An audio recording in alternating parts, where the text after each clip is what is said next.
আর GST সংস্কারের কথা ঘোষণা করেছিলেন প্রধানমন্ত্রী নরেন্দ্র মোদী, দীপাবলির উপহার তিনি বলেছিলেন। আর এইবার জিএসটি সরলীকরণের একটা জল্পনা তৈরি হচ্ছে। 12% জিএসটির আওতায় থাকা 99%, 99% পণ্যকে 5% আনার সুপারিশ করা হচ্ছে। ঠিক পরিবর্তিত জিএসটি কাঠামোটা কি রকম দাঁড়াতে পারে আমি জানবো, কথা বলবো। বিজেন্দ্র সিংহ আমাদের সঙ্গে রয়েছেন ফোন লাইনে। বিজেন্দ্র, সুব্রজিৎ, আগামী মাস রয়েছে জিএসটি কাউন্সিলের মিটিং। তার আগে আজকে যেটা লালকেল্লা থেকে প্রধানমন্ত্রী ঘোষণা করেছেন, তারপরে প্রধানমন্ত্রী দপ্তর সূত্র থেকে জানা যাচ্ছে কি যে 4টি স্ল্যাব রয়েছে সেটাকে 2টি স্ল্যাবে নিয়ে আসতে চাইছে মোদী সরকার। বিশেষ করে 12% যে জিএসটি ছিল সেটা পুরোপুরি সরিয়ে দেওয়া হবে এবং যত পণ্য এই মুহূর্তে 12% আছে সেসব বেশিরভাগই 99% চলে আসবে 5%, এবং যেটা 28% ছিল সেটাতে বেশিরভাগ চলে আসবে 18%।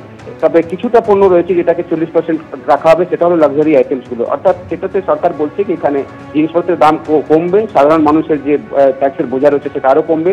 সরকার মনে করছে কি এটাতে যদি আরো বেশি কনজাম্পশন হবে তো যে ঘাটতি হচ্ছে সেটা বেশি প্রোডাকশন হওয়ার ফলে সরকারের সেটা লাভ হবে। তার সঙ্গে সঙ্গে জিএসটি কমপ্লায়েন্সও বাড়বে, তো রেভিনিউ খুব একটা লস হবে না, কিন্তু সাধারণ মানুষের সুবিধা বাড়বে। এটার জন্যই যেটা আজকে প্রধানমন্ত্রী লালকেল্লা থেকে ঘোষণা করেছেন সেটা আগামী অক্টোবর মাস থেকে লাগু হতে চলেছে। শুধু তার আগে সেপ্টেম্বর মাসে জিএসটি কাউন্সিল এটাকে খুব সম্ভবত অ্যাপ্রুভ করবে, যেটা প্রস্তাব প্রধানমন্ত্রী দপ্তর থেকে জিওএমকে দেওয়া হয়েছে জিএসটি কাউন্সিলে। অর্থাৎ পরিবর্তিত জিএসটি কাঠামোটা অক্টোবর থেকে লাগু হতে পারে। কি বলেছেন ঠিক প্রধানমন্ত্রী, দেখাবো।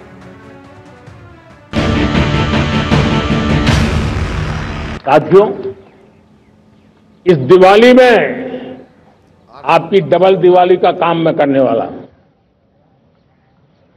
इस दिवाली में आपको एक बहुत बड़ा तोहफा देशवासियों को मिलने वाला है। पिछले 8 साल से हमने जीएसटी का बहुत बड़ा रिफॉर्म किया, पूरे देश में टैक्स के बर्डन को कम किया, टैक्स की व्यवस्थाओं को सरल किया, और 8 साल के बाद समय की मांग है कि हम एक बार उसको रिव्यू करें।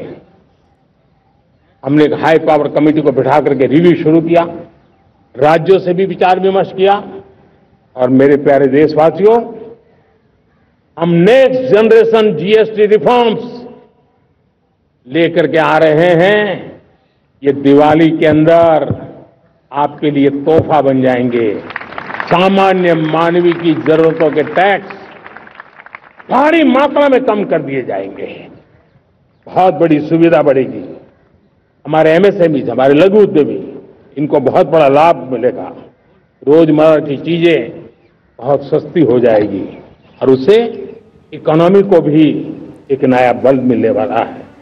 দেখুন, এই জিএসটির যে বদলের যে সুপারিশ, দুটো বিষয় অত্যন্ত গুরুত্বপূর্ণ। বিলাসবহুল এবং ক্ষতিকারক জিনিস সেখানে জিএসটি 40% করা হচ্ছে, কিন্তু নিত্য প্রয়োজনীয় জিনিসকে 5% জিএসটির আওতায় আনা হচ্ছে। কতটা স্বস্তি হবে রবীন্দ্রনাথ বাবু?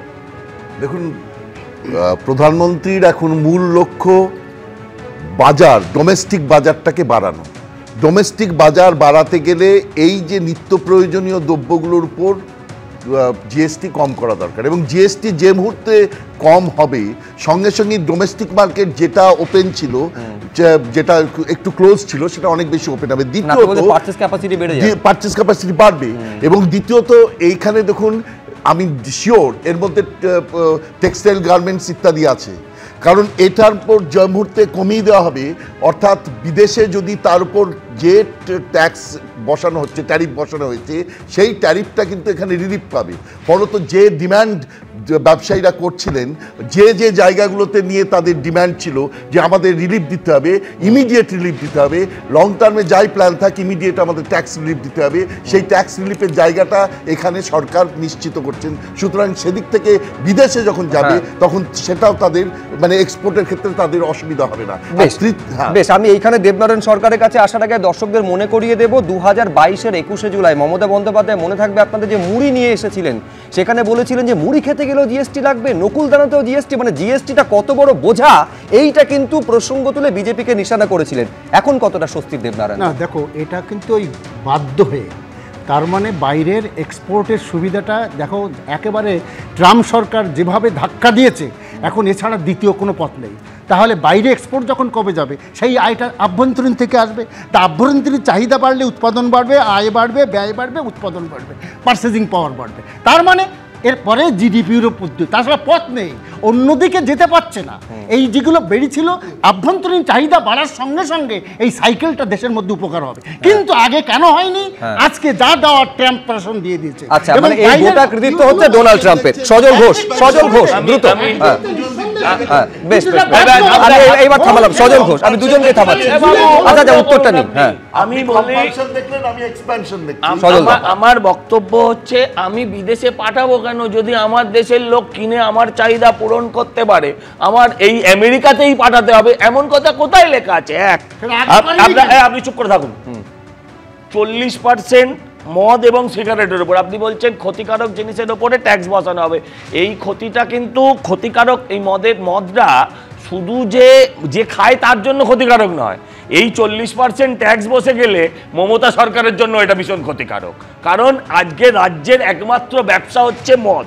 আমি বলছি দেখুন, আমি একটা সহজ জিনিস বুঝি, আমি দেবনারায়ণ সরকারের মতো অত শিক্ষিত মানুষ নয়, আমি বুঝি আমার আজকে আমি 100 টাকায় 18 টাকা জিএসটি দিই, আমি যদি আগামী দিন 100 টাকায় 5 টাকা জিএসটি দিই, আমি 13 টাকার অতিরিক্ত জিনিস কিনতে পারবো, অথবা 13 টাকা আমার সঞ্চয় হবে। এই যে আমার বাইং ক্যাপাসিটি বাড়া অথবা আমার সেভিংস হওয়া, এটা সহজ সরলভাবে আমার লাভ। মূর্খরা সেটাকে অন্যভাবে বলতে চায়, যেটাকে সহজ সরল বলছেন প্রধানমন্ত্রীর ঘোষণায়, তার বাস্তবে প্রভাব কতটা পড়ে তো সময়ের সঙ্গে সঙ্গে বোঝা যাবে।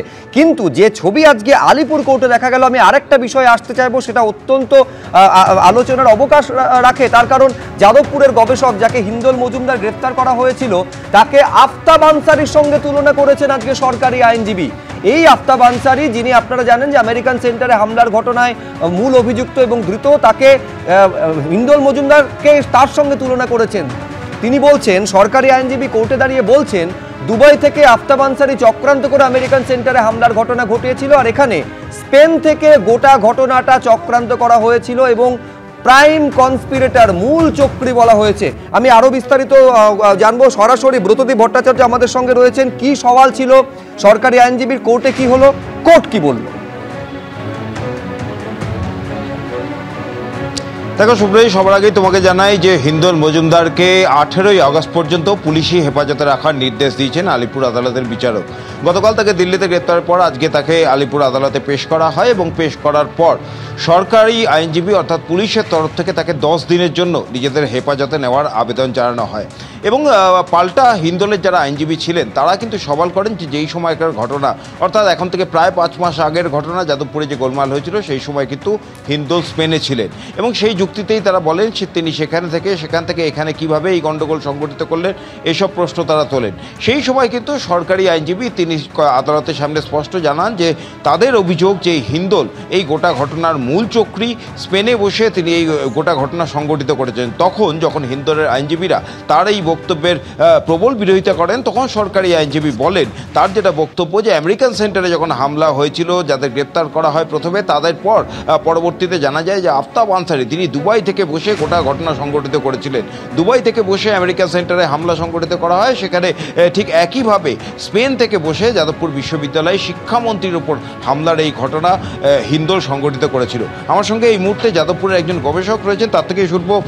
আমরা দেখেছি যেভাবে হিন্দোলকে লুক আউট নোটিসের মাধ্যমে গ্রেপ্তার করা হলো এবং তারপর আজকে আদালতে যেভাবে পুলিশ সওয়াল করলো, সরকারি আইনজীবী সওয়াল করলেন, আফতাব আনসারির সাথে তুলনা করা হলো। একজন গবেষক হিসাবে হিন্দোল একজন গবেষক, মানে কি বলবেন? প্রথমত বলে রাখি, হিন্দোল যে ফেলোশিপটাই গেছে সেটা মেরি কিউরি ফেলোশিপ। ইন্ডিয়া থেকে খুব কম লোকই ওটা পায় এবং ইন্ডিয়ানের মানে ভারতীয় হিসেবে গর্ববোধ করা উচিত যেরকম একটা ফেলোশিপ নিয়ে একজন ক্যান্ডিডেট সে বাইরে গিয়ে রিসার্চ করছে এবং তাকে যদি এই রাজ্যে ফিরে এসে এরকম একটা কথা শুনতে হয় তার নামে যে তাকে একটা এরকম লোকের সাথে তুলনা করা হচ্ছে, তাহলে প্রচণ্ড লজ্জনীয় ব্যাপার সেটা। এবং বারবার আমি মনে করিয়ে দিয়েছি যে ঘটনাটা কি ঘটেছিল সেদিনকে, মানে বারবার মিডিয়ার মধ্যে দিয়ে উঠে আসছে যাদবপুরে গন্ডগোল, কিন্তু যাদবপুরের গন্ডগোলের আদলে যে ঘটনাটা আসল ঘটেছে সেটা ভুলে যাচ্ছে লোকজন। সেদিনকে ব্রাত্য বসু রান ওভার করে একটা স্টুডেন্টের ওপর দিয়ে বেরিয়ে যায়, স্টুডেন্টের মাথার ওপর দিয়ে গাড়ি চালিয়ে বেরিয়ে যায়। আমি যে জানতে চাইছি সবার কাছ থেকে, ব্রাত্য বসুকে কতবার কলকাতা পুলিশ নিজের জায়গায় ডেকেছে, কতবার ইন্টারোগেট করেছে। আজকে এরকম বিভিন্ন লোকজনকে তুলে বারবার জেলে পড়া হচ্ছে, ইন্টারোগেশনের নামে তাদের হ্যারাসমেন্ট চলছে। কেউ বাড়ি আসছে 5 দিনের ছুটিতে, তাকে তুলে নিয়ে গিয়ে হলো কি সে তার বাড়িতে না জানিয়ে তাকে পুড়ে দেওয়া হচ্ছে জেলে। কিন্তু ব্রাত্য বসু কতবার পুলিশ স্টেশনে গেছে আমি জানতে চাই, এটা জেনুইন জানতে চাই এটা। আজকে জামিনের আবেদন করেছিলেন হিন্দোলের আইনজীবীরা, কিন্তু সেটা খারিজ হয়েছে। 18 তারিখ পর্যন্ত পুলিশি হেফাজতের নির্দেশ হয়েছে। না, আমরা তো দেখতেই পাচ্ছি কি আইন ব্যবস্থা কীরকমভাবে চলছে। মানে দিনের পর দিন যারা ন্যায্য, যারা ঠিক কাজ করছে তাদেরকে হচ্ছে আইনের ঘোড়াটপে হচ্ছে ঘুরিয়ে তাদেরকে বন্দি করে রাখা হচ্ছে। এবং হিন্দল তো এরকম আলাদা কিছু নয়। হিন্দলের মতো এরকম হাজার হাজার ব্যক্তি আজকে হচ্ছে এরকম এই কারাগারের মধ্যে বন্দি। সেই জায়গা থেকে হিন্দল যেরকমভাবে যতদিন এই যাদবপুরে থাকুক, কলকাতায় থাকুক, সেইখানের বুকে লোকের জন্য লড়াই করেছে, তারা আন্দোলনের মধ্যে থেকেছে, যে মানুষের ন্যায্য দাবি নিয়ে লড়েছে, সেইখানে আজকে সে গবেষণা করতে 2 বছর যাওয়াতে তাদের মানে তারা যে মানে হিন্দলের মজার ব্যাপার হচ্ছে হিন্দল 28 বছর 29 বছর কলকাতার বুকে থেকেছে। সেই সময় Kolkata police, West Bengal police, কোনো পুলিশই তাকে কোনোদিনও ধরবে বলেও ঠিক করেনি। আজকে সে 2 বছর গবেষণা করতে গেছে মেরি কিউরির মতো একটা মানে এত ভালো ফেলোশিপে, সেইখানে তাকে হচ্ছে ধরে টানাটানি চলছে। মানে এটা সত্যি মানে হাস্যকর। মানে এবং যেটা আর কি আমার বন্ধুও বললেন কি মানে ব্রাত্য বসু একজনের উপর গাড়ি চালিয়ে দিয়ে বেরিয়ে যাচ্ছেন, সেই ব্রাত্য বসুকে কোনো রকম ডাকা তো দূরের কথা, তার উপর মামলা মানে এখন মামলা দায়ের হয়নি। মানে সেটা কি করে হতে পারে? এই স্বাধীন ভারতবর্ষ, আজ স্বাধীনতা দিবস, এই স্বাধীনতা দিবসের মধ্যে একজন ব্যক্তি সে নিজের স্বাধীনতা হারাচ্ছে। সে কি জন্য? কারণ সে হচ্ছে গবেষণা করছে কি নিয়ে, যাতে একেবারে সরকারি আইনজীবী যেভাবে সওয়াল করেছেন এই হিন্দল মজুমদারের পরিচিতরা তারা রীতিমতন বিস্ময় প্রকাশ করছেন। আমি এইখানে একবার দেখাতে চাইবো হিন্দল মজুমদারকে যখন বের করা হচ্ছে, যখন বেরোচ্ছেন কোর্ট থেকে, তিনি ঠিক কি বললেন? তুমি জবাব দাও। এই অন্যায় অবিচার মানছি না, মানবো না। এই অন্যায় অবিচার মানছি না, মানবো না। মিথ্যা মামলা দিয়ে হিন্দলকে কেন আটক রাখা হচ্ছে? সরকার তুমি জবাব দাও। হিন্দল আফতাব আনসারির সঙ্গে তুলনা করছে তোমাকে, কিছু বলবেন? আফতাব আনসারির সঙ্গে তুলনা করছে, কিছু বলবেন? কিছু বলবেন? কিছু বলার নেই। কিছু বলবেন? না। সরকার তুমি জবাব দাও। এই অন্যায় অবিচার মানছি না, মানবো না। দেখুন, উনি ওনার মতো নিজের মনের কল্পনা মিশিয়ে অনেক কিছু মিথ্যে অনেক কথাই বলছিলেন। সেটা উনি মনে করেছেন যে এইসব বলে ওনার যুক্তির জাল গোছাবেন। কিন্তু কোথাও একটা বোধহয় মাত্রা ছাড়িয়ে যাচ্ছিল, সেটা আমার মনে হয়েছে। আর পুরো ব্যাপারটাই তো মিথ্যের ওপর ওনারা তৈরি করছেন। সেখানে অনেক কিছু টেসেজের কথা বলছেন, আমরা তো দেখিনি সেই মেসেজ। সেইগুলোও আজকে তো সবাই জানে অনেক রকমভাবে, অনেক রকম এআই জেনারেটেড বলুন বা অনেক কারুকার্য করা যায় মেসেজের ওপর। এই হিন্দল মজুমদার যাদবপুর বিশ্ববিদ্যালয় থেকে ফার্মাসিতে বিটেক করেছেন এবং তারপর স্কলারশিপ, মেরি কিউরি স্কলারশিপ নিয়ে তিনি স্পেনে গবেষণা করতে গেছিলেন। এই গোটা ফ্যামিলি হচ্ছে অত্যন্ত মেধাবী। তার বাবা তিনি বলছেন 76 সাল থেকে আমি ছাত্র যাদবপুর ইউনিভার্সিটির, সেখানে তারপর অধ্যাপনা করেছেন। যাদবপুর বিশ্ববিদ্যালয়ে কম্পিউটার সায়েন্স অ্যান্ড ইঞ্জিনিয়ারিংয়ের তিনি হচ্ছেন প্রাক্তন অধ্যাপক। প্রশ্নটা এইখানে অনেকে তুলছেন, যেহেতু একেবারে হামলার ঘটনা রাজ্যের শিক্ষামন্ত্রীর ওপর হয়েছে, শাসক দল যেহেতু অভিযোগ করেছে, সে কারণেই কি পুলিশ একটু অতি তৎপর হয়ে উঠেছে? প্রশ্ন একাধিক রয়েছে। আমি এই নিয়ে একবার সরাসরি নিউজ রুমে আপনাদের নিয়ে যাব। কুসুমিতা বন্দ্যোপাধ্যায় আমার সহকর্মী রয়েছেন। কুসুমিতা। একেবারে, এবং যাদবপুর বিশ্ববিদ্যালয়ের প্রাক্তনী, যিনি অত্যন্ত মেধাবী একজন পড়ুয়া, স্পেনের ইউনিভার্সিটিতে তিনি গবেষণা করতেন। আসার সঙ্গে সঙ্গে দিল্লিতে তাকে গ্রেফতার করা হলো, ট্রানজিট রিমান্ডে এখানে আনা হলো। শুধু তাই নয়, আদালতে তাকে পেশ করে সরকারি আইনজীবী সওয়ালে তার সঙ্গে তুলনা করছেন জঙ্গি আফতাব আনসারির। আমি এই নিয়ে কথা বলবো, অতনু হালদার রয়েছেন আমাদের সঙ্গে। অতনু, কিন্তু বিস্ময়কর, দেখো একবারই বিস্ময়কর। এবং এখানে সরকারি আইনজীবীর সওয়াল মানে এটা আসলে পুলিশের সওয়াল। পুলিশ কোন যুক্তি দিয়ে এই ধৃত ছাত্রকে নিজেদের হেফাজতে চাইছে, সেই যুক্তিটাই সরকারি আইনজীবী আদালতে বিচারকের সামনে তুলে ধরে। এখন সেখানে যদি এই ধৃত ছাত্র, যে একজন যার বিরুদ্ধে অভিযোগ হচ্ছে যে তিনি স্পেনে বসে ছাত্র আন্দোলন এমনভাবে সংগঠিত করেছেন যে ছাত্র আন্দোলনের জন্য সেখানে সেই দিনকে যাদবপুর বিশ্ববিদ্যালয়ের মধ্যে রাজ্যের শিক্ষামন্ত্রীর গাড়ির ওপর তার ওপর হামলা হয়েছে, এখন এই হচ্ছে গিয়ে অভিযোগ। এবং সেইটা করতে গিয়ে তার তুলনা কীভাবে করা হচ্ছে, যে আফতাব আনসারি যেভাবে বিদেশে বসে ঠিক আমেরিকান সেন্টারের সামনে জঙ্গি হামলার ঘটনার চক্রান্ত করেছিল। মানে গোটা বিষয়টা নিয়ে একটাই প্রশ্ন উঠছে বিভিন্ন মহল থেকে, যে নত্যসত্ত্ব জ্ঞানের অভাব হয়েছে কি পুলিশের? মানে কোথায় কতটা বলবো, কোন ঘটনার কতটা গুরুত্ব, কোথায় কতটা গভীরতা, ঠিক সেই নিয়ে কলকাতা পুলিশের জ্ঞান বুদ্ধি সম্পর্কে বিভিন্ন মহলে প্রশ্ন উঠছে। তার কারণটা কি? তুমি যদি দেখো যে আমেরিকান সেন্টারের সামনে যে জঙ্গি হামলার ঘটনা ঘটেছিল, ঠিক আফতাব আনসারি এই ঘটনার পরিকল্পনা বাইরে বসে করেছিল এবং তার জন্য এই জঙ্গি হামলার ঘটনা ঘটেছিল এবং আফতাব আনসারিকে পরে এই ঘটনায় গ্রেপ্তার করা হয়, তার সাজাও হয় আদালতে। এখন তুমি যদি দেখো যে মানে কি প্রেক্ষাপটে হয়েছিল এই আমেরিকান সেন্টারে জঙ্গি হামলার ঘটনা, যে কলকাতা শহরে খাদিম কর্তাকে অপহরণ করা হয়েছিল, সেই অপহরণ কাণ্ডেরও মূল মাথা ছিল এই আফতাব আনসারি। সেই অপহরণ কাণ্ডের পর যেটা হয় যে তারপরে যেটা অভিযোগ সেই সময় শোনা যাচ্ছিল যে একের পর এক ব্যবসায়ীকে সেই ঘটনার ভয় দেখিয়ে তখন তাদের কাছ থেকে তোলা চাওয়া হচ্ছিল। এবং শুধু তাই নয়, এই আফতাব আনসারি গ্যাংয়ের যে অন্যতম মাথা ছিল আসিফ রেজা খান, তাকে গুজরাটের রাজকোটে পুলিশি এনকাউন্টারে তার মৃত্যু হয়। অন্যদিকে পুলিশ বিভিন্ন সময় ব্যবসায়ীদের এবং অন্যদেরকে এই আস্থা যোগাতে থাকে যে আফতাব আনসারি সম্পর্কে ভয় পাওয়ার কোনো কারণ নেই, তার কারণ পুলিশ আফতাব আনসারিকে মোকাবিলা করার জন্য পুরোপুরি তৈরি। সেই সময় যেটা অভিযোগ ছিল যে আফতাব আনসারি তার জন্য পরিকল্পনা করে যে পুলিশের ওপর এমন আঘাত আনতে হবে যাতে এই সাধারণ মানুষের, সাধারণ ব্যবসায়ীদের, বড় ব্যবসায়ীদের এই পুলিশের ওপর থেকে আস্থা চলে যায়। তার জন্য পুলিশের ওপর অ্যাটাক করতে হবে এবং এমনভাবে অ্যাটাক করতে হবে যাতে তার সারা পৃথিবীব্যাপী প্রচার হয়। এবং সেই মতো আফতাব আনসারি পরিকল্পনা করে আমেরিকান সেন্টারের সামনে জঙ্গি হামলার ঘটনা ঘটায়। সে এক হচ্ছে আসিফ রেজা খান, তার যে গুজরাটে রাজকোটে পুলিশি এনকাউন্টারে মৃত্যু হয়েছিল তার প্রতিশোধ নেওয়া, পুলিশের ওপর থেকে মানুষের আস্থা চলে যাক। এবং তোমায় মাথায় রাখতে হবে যে এটা একটা কত বড় গ্রুপ, কত বড় গ্যাং, এদের সঙ্গে সেই সময় বিভিন্ন জঙ্গি সংগঠনের যোগ ছিল বলে অভিযোগ ছিল। আমির রেজা খান, এই আসিফ রেজা খানের ভাই, তাকে বলা হয় যে ইন্ডিয়ান মুজাহিদিনের সে মাথা। সেই ইন্ডিয়ান মুজাহিদ একের পর এক নাশকতার ঘটনা ঘটেছিল। অর্থাৎ একটা এত বড় গ্রুপ, একটা এরকম জঙ্গি সংগঠন যারা বিভিন্ন ব্যবসায়ীকে অপহরণ করছে, অপহরণের ছক করছে, মোটা টাকা আদায় করছে, পুলিশের ওপর আঘাতের পরিকল্পনা করছে, আমেরিকান সেন্টারের ওপর পুলিশের ওপর জঙ্গি হামলা ঘটাচ্ছে, সেই ঘটনার যে অভিযুক্ত সেই আফতাব আনসারি, তার সঙ্গে একজন ছাত্র আন্দোলন এবং সেই আন্দোলনের আমি যদি ধরেও নিই সেই আন্দোলনের সে তাতে ইন্ধন দিয়েছে, তাতে ষড়যন্ত্র করেছে, তাহলেও এই প্রশ্ন উঠছে তার সঙ্গে কি আফতাব আনসারির তুলনা করা যায় যে এর এত বড় একটা বিভিন্ন জঙ্গি সংগঠনের কার্যকলাপের সঙ্গে সরাসরি যুক্ত, যে পুলিশের ওপর আক্রমণের সঙ্গে সরাসরি যুক্ত, যে পুলিশকে হত্যার পরিকল্পনা করে, নির্বিচারে পুলিশকে হত্যা করে, ব্যবসায়ীদের অপহরণ করে মোটা টাকা তোলা আদায়ের চেষ্টা করে, একদিকে অপরাধমূলক কাজকর্ম, অন্যদিকে বড় জঙ্গি সংগঠনের সঙ্গে যুক্ত হয়ে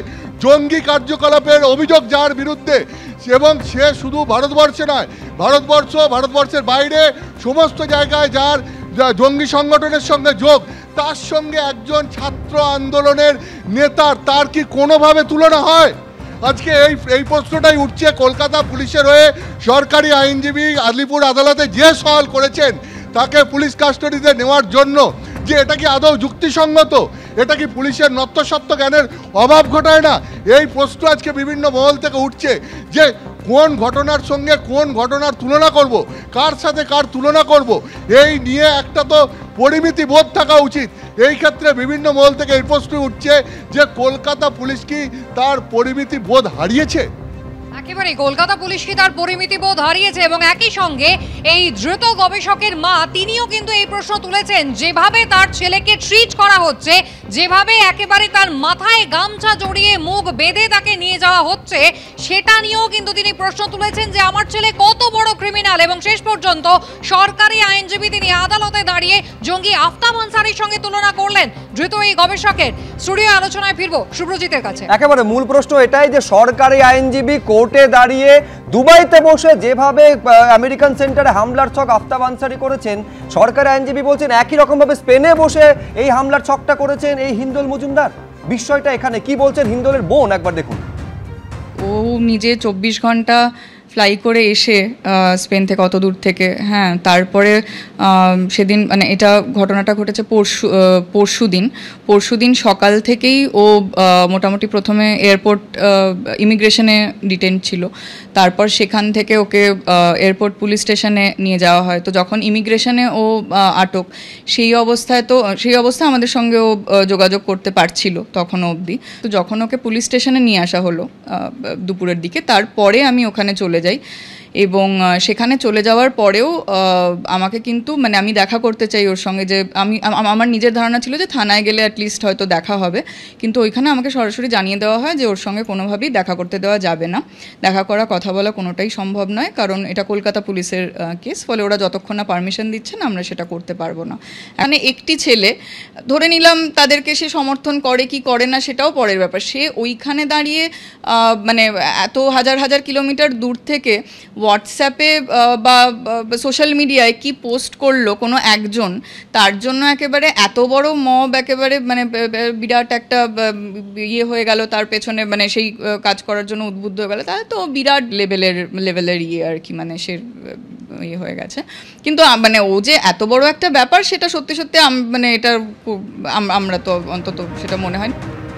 আমি বলছি কল্পনা হিন্দোল মজুমদারের মাও সম্ভবত করেননি যখন এই কথা তিনি বলছেন যে আমার ছেলে কি একজন জঙ্গি নাকি, যেভাবে মুখ ঢেকে তাকে আনতে হবে, তিনি কল্পনাও করেন যে সরকারি আইনজীবী কোর্টের ভেতরে গিয়ে জঙ্গি আফতাব আনসারির সঙ্গে তার তুলনা করবেন। প্রাক্তন পুলিশ কর্তা সলিল ভট্টাচার্য আমাদের সঙ্গে রয়েছেন। আমি বলছি পুলিশ বা সরকারি আইনজীবী কি মাত্রা জ্ঞানটা হারিয়েছেন, প্রশ্নটা এইখানে উঠছে যে তার মানে কি হেফাজতে পেতে এতটা মরিয়া ছিল পুলিশ বা সরকার যে একেবারে জঙ্গি আফতাব আনসারির সঙ্গে হিন্দোল মজুমদারের তুলনা করলেন? হ্যাঁ শুভ্রজিৎ, তার থেকেও বড় কথা হচ্ছে এটা চরম হাস্যকর এবং far from iota of truth. দেখো ইন্টেন্টটা খুব পরিষ্কার, মানে প্রতিবাদী কণ্ঠটাকে তোমাকে বন্ধ করতে হবে। দেখো যেভাবে হয়েছিল, যে ঘটনা ঘটেছিল সেটা একটা ছাত্র আন্দোলনের সঙ্গে যুক্ত এই হিন্দোল মজুমদার, সেখান থেকে 3 বছর আগে পাস আউট হয়ে গেছে, সেখানে সে এক জায়গায় রিসার্চ স্কলার, বিদেশের রিসার্চ স্কলার, সেখানে সে করছে, তার সঙ্গে তুলনা করছে আফতার আনসারি। দেখো এখানে কোনো বড় এক্সপ্লোশনের কোনো প্ল্যানিং নেই, এখানে কোনো মানে অ্যানিহিলেশন বা পুলিশ অ্যানিহিলেশন অথবা কোনো স্টেট অ্যাডমিনিস্ট্রেশনের উপর কোনো অ্যাটাক, তার কোনো প্ল্যান নেই। একটা ছাত্র আন্দোলন যদি সে সোশ্যাল মিডিয়াতে কিছু করেও থাকে, তার সঙ্গে কিছুতেই আফতাব আনসারি তার সঙ্গে তুলনা করা যায় না, 1 নম্বর।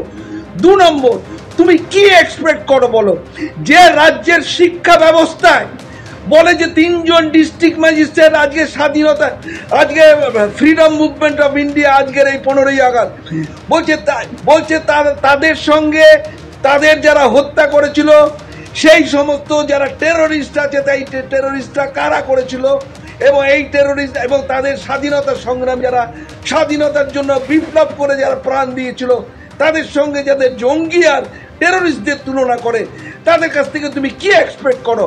আর কিছুই না, হেফাজতে পাওয়ার জন্য নয়, মানুষের প্রতিবাদী কণ্ঠটাকে বন্ধ করতে হবে। শিক্ষামন্ত্রী নিজে পর্যন্ত অ্যাপাথেটিক, উনি নিজেও অ্যাপাথেটিক এই অ্যাকশনের উপরে, যার বাবা মা প্রাক্তন অধ্যাপক অধ্যাপিকা, আর যে ছাত্র আমাদের বাঙালির গর্ব, সেই গর্ব তাকে। শুধু তিনি নিজে অত্যন্ত মেধাবী এবং শিক্ষিত এমনটা নন, পরিবারকে যদি শোনেন প্রত্যেকে অত্যন্ত শিক্ষিত এবং মেধাবী। আমি এখানে দেবনারায়ণ সরকারের কাছে আসবো। আমি বলছি এইটা শাসক দলের তরফে অভিযোগ বলে কি এতটা সক্রিয়তা, এতটা তৎপরতা প্রশাসন এবং সরকারি আইনজীবীর তরফে দেখা যাচ্ছে? না, আমি সরকারি আইনজীবীর দায়িত্ব নেব না। আমার বক্তব্য হচ্ছে যে কথাটা সলিলবাবু বললে প্রতিবাদী কণ্ঠ, ঠিক নিশ্চয়ই। মানে একটা কথা বলে, শেক্সপিয়ার বলেছিল, ডু নট জাজ a man's conscience by looking at his face. মুখ দেখে কাউকে তার বিবেকটাকে বিচার করো না, শেক্সপিয়ারের বক্তব্য। কিন্তু তার ভিতরে প্রতিবাদী কণ্ঠ আছে, নিশ্চয়ই সে স্পেন থেকে এইগুলো করেছে, কিন্তু তাতে থেকে অমুক তৈরি যাবে। আমার প্রথম হচ্ছে যারা প্রতিবাদী কণ্ঠ তারা ইন্টেলেকচুয়াল আবার অনেক সময় বেশি হয়, সেটা নিয়ে কোনো সন্দেহ নেই। আমি তা বলি, প্রতিবাদী কণ্ঠ হতেই পারে, কিন্তু প্রশ্ন হচ্ছে কোন লেভেলে কী অবস্থা, এটা পুলিশ বলবে। তা দিয়ে একেবারে আফতাব আনসারি এটা আমি বলতে পারবো না, কারণ আমি জানি না। কিন্তু নিশ্চয়ই বক্তব্য আছে, কিন্তু সেটা দিয়ে পুলিশকে আমি সার্টিফাই করব এইটা বলা উচিত হয়েছে কিনা এটা আমি অন্তত বলতে পারবো না। অন্তত কিন্তু আমি দেবাশিস সরকারের কাছে আসবো। মূল আপত্তির জায়গাটা প্রতিবাদী কণ্ঠস্বর কিনা। আমি বলছি এই অত্যন্ত প্রতিবাদী কণ্ঠ হলে কতগুলো জিনিস। হ্যাঁ হ্যাঁ হ্যাঁ, আচ্ছা, তার মানে দেবনারায়ণ একটা জায়গায় বলছেন যে এইটা বোধহয় না করলেই ভালো হতো। হ্যাঁ বেশ, দেবাশিস সরকার। যাদবপুরে কোন ঘটনাটাকে এত সিরিয়াসলি দেখা হচ্ছে সেটাই আমি বুঝতে পারছি না।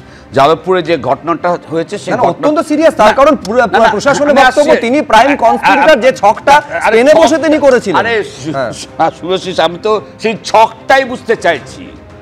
একটা ছাত্র আন্দোলনের জমি, বামপন্থী ছাত্র আন্দোলনের জমি, জনপ্রতিনিধি দ্বারা যারা এই মুহূর্তে আমাদের রাজ্যে যে বিরোধী নেতা থেকে শুরু করে যারা বর্তমান শাসনে রয়েছে, তারা যখন বিরোধীতে ছিল, বামেরা ছিল, সব কিছুর মধ্যে জনপ্রতিনিধিদের বহু জায়গায় আটকানো আন্দোলনের চেহারার একটা অংশ আমরা অভ্যস্ত দেখতে। এরকম ব্যতিক্রমী চেহারা নয়, কিন্তু যে গাড়িতে সে বসে রয়েছে সেই গাড়ির চাকায় কোনো ছাত্রের মাথায় চাপ তৈরি হচ্ছে, ভাগ্য ভালো থেতলে যায়নি, ভাগ্য ভালো ছাত্র বেঁচে গেছে।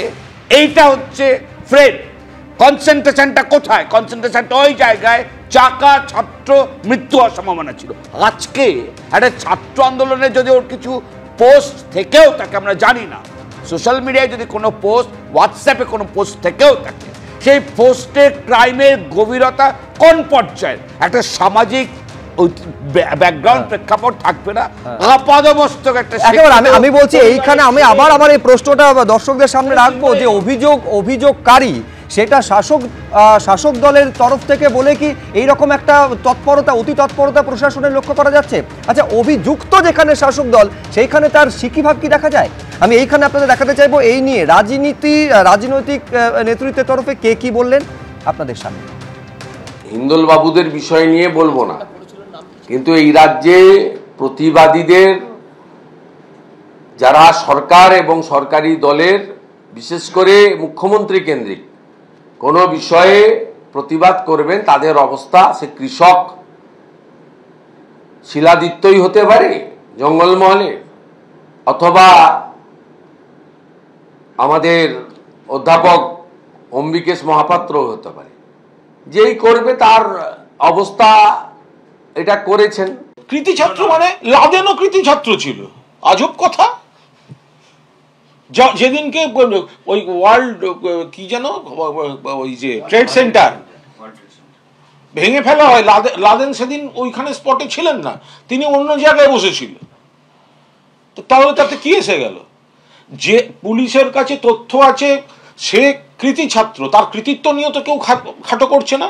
কিন্তু কৃতি ছাত্র যদি ফোন করে বলে এটা করো ওটা করো অমুক, সেটা যদি পুলিশের কাছে তথ্য প্রমাণ থাকে তো পুলিশ অ্যাকশন নেবে। আমি কৃতি, সেই জন্য আমি সবকিছু করতে পারবো, তো মহা মুশকিল। তাহলে তো আইন সংশোধন করে এত পার্সেন্টের উপর নম্বর পেলে আর এই করলে আপনি এই অপরাধগুলো buy one get one free, তাহলে আপনি এত পার্সেন্ট পেয়েছেন মানে আপনি এইগুলো করতে পারেন, এইগুলো করে দিলেই হয় আইন সংশোধন করে। আপনি কৃতি মানে আপনি অপরাধ করবেন না, আর অপরাধ করলে পুলিশ ধরতে হবে না, তখন কৃতি। এটা আসছে কোথার থেকে? না, আমি ভেবেছিলাম বিক্রমের কাছে একটা প্রশ্ন নিয়ে যাব, কিন্তু কুণাল ঘোষ যা বললেন তারপরে সরাসরি বিক্রমের কাছে যাওয়াটাই উচিত। তার কারণ আফতাব আনসারি শুধু নয়, লাদেনের সঙ্গে তুলনা। দেখুন, এই শাসক দলের এখানে তো আইনের শাসন চলে না, শাসকের আইন চলে। এখানে না একটা মানুষ মারা গেছে, না কোনো বোম চার্জ হয়েছে, না কোনো কিছু হয়েছে। সেইখানে দাঁড়িয়ে যদি কোনো ছাত্র কোনো আন্দোলনকে সংগঠিত করতে চায়, সেই জায়গায় দাঁড়িয়ে এই ধরনের কথা বলা হয়েছে কোর্টে, এটা শুনে আমি পুরোপুরি বিস্মিত। সময় একেবারে শেষ। সজলদা একজন কৃতি ছাত্রের বাবা, ওনার বোঝা উচিত ছিল একটা ছেলের জীবন নষ্ট হয়ে গেল আর পয়সা পাবে না বোধহয়। আমি বলছি পুলিশের জ্ঞান বুদ্ধি নিয়ে আপনাদের তরফ থেকে প্রশ্ন করা হচ্ছে না, পুলিশ অত্যন্ত বুদ্ধি দিয়ে কাজ করেছে, কারণ সরকারের মুখ পড়াতে আর অন্য কাউকে লাগবে না, পুলিশ একাই যথেষ্ট। মুখ ঢেকে চলা উচিত সরকারের। একেবারে এই জল এখন কতদূর গড়াবে সেদিকে আমাদের নজর থাকবে। আরেকবার বলবো, 18 তারিখ পর্যন্ত পুলিশ হেফাজতের নির্দেশ দিয়েছে আদালত। আপাতত এই আলোচনা এই পর্যন্ত। আরো খবরের জন্য আপনাদের চোখ থাকুক এবিপি।